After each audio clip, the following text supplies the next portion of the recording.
Nashville has become a supply and logistical hub. It is critically important to the Northern War effort. And John Bell Hood, who is in command of the beleaguered Confederate Army, came roaring out of Georgia across North Alabama and into Middle Tennessee with over 30,000 men. His objective, lay siege to and take Nashville.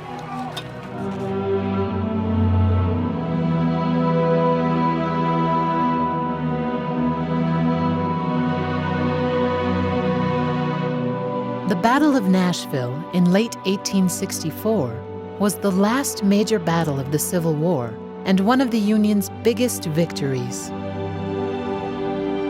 In the fall of 2014, 150 years after the Battle of Nashville, a delegation from Minnesota traveled to Tennessee to commemorate the anniversary and to dedicate a new monument to the Minnesotans who fought there.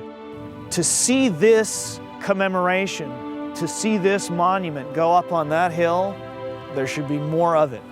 The delegation included elected officials, authors, teachers, students, and descendants of Civil War soldiers. My great-great-grandfather and his brother both fought here at Nashville. I've had a real passion about bringing to light the role of the Minnesotans here at Nashville. To get a broader understanding of the battle, the delegation explored Fort Negley, toured the Carter House and Carnton Plantation, historic sites in the epic fight for Franklin that set the stage for the Battle of Nashville 16 days later. The delegation also visited the gravestones of Minnesotans buried at the National Cemetery and learned that the cemetery is also the eternal resting place for nearly 2,000 soldiers who served as United States colored troops. Aside from trying to help unite the nation, we were fighting for our people that were still wearing chains here and everywhere else.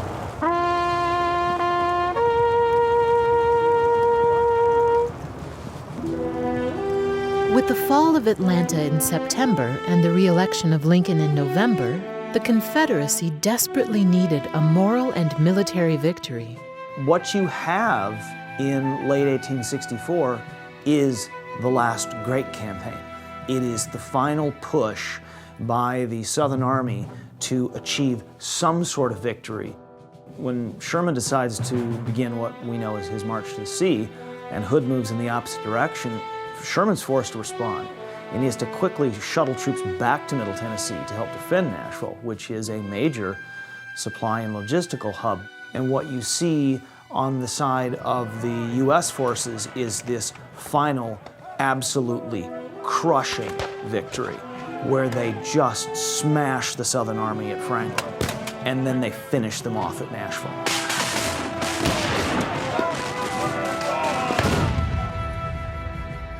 I've seen it with people through the years. You know, I don't get the 33rd Alabama, 64th Georgia, 2nd Brigade, 3rd Division, 16th Corps. I can't even remember the names. But you start talking to them about that whole human dynamic.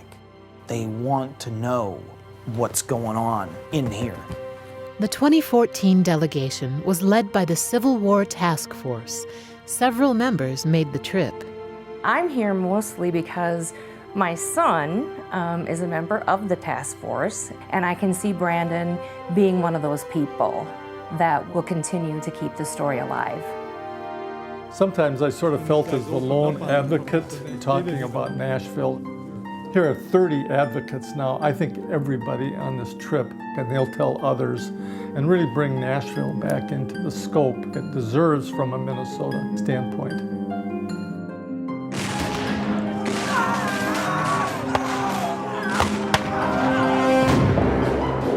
At Shies Hill, Union soldiers under enemy fire fought their way to the top of the steep hill to dislodge Confederate forces.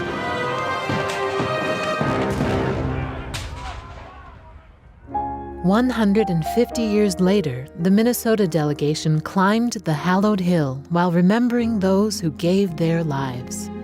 Even if I wasn't a historian, I would appreciate what this means as a Minnesotan, as a Midwesterner. The delegation, together with the Battle of Nashville Preservation Society, dedicated a new marker to the service and sacrifice of Minnesotans on December 16, 1864. As long as we value devotion to a cause, as long as we treasure courage, glory, and selflessness, those who struggled here, blue and gray, will always be with us. The 5th, 7th, 9th, and 10th Minnesota Infantry Regiments suffered the most Union killed and wounded. More Minnesotans were injured or killed at the Battle of Nashville than in any other battle during the Civil War.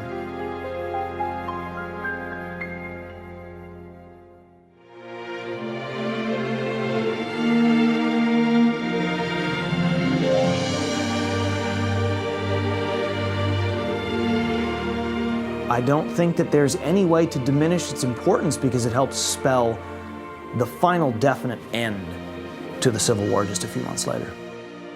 In 1906, artist Howard Pyle, commissioned by the state of Minnesota, depicted the scene of Minnesota regiments in a deadly fight across a muddy cornfield near the base of Shies Hill.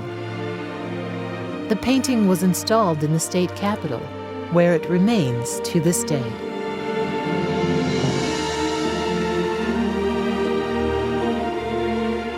We should care about the Civil War because it's the very embodiment of who we were and what we became. It binds us all together still, all these years later. It was the defining moment in American history. It is the greatest moment in our history, and the worst.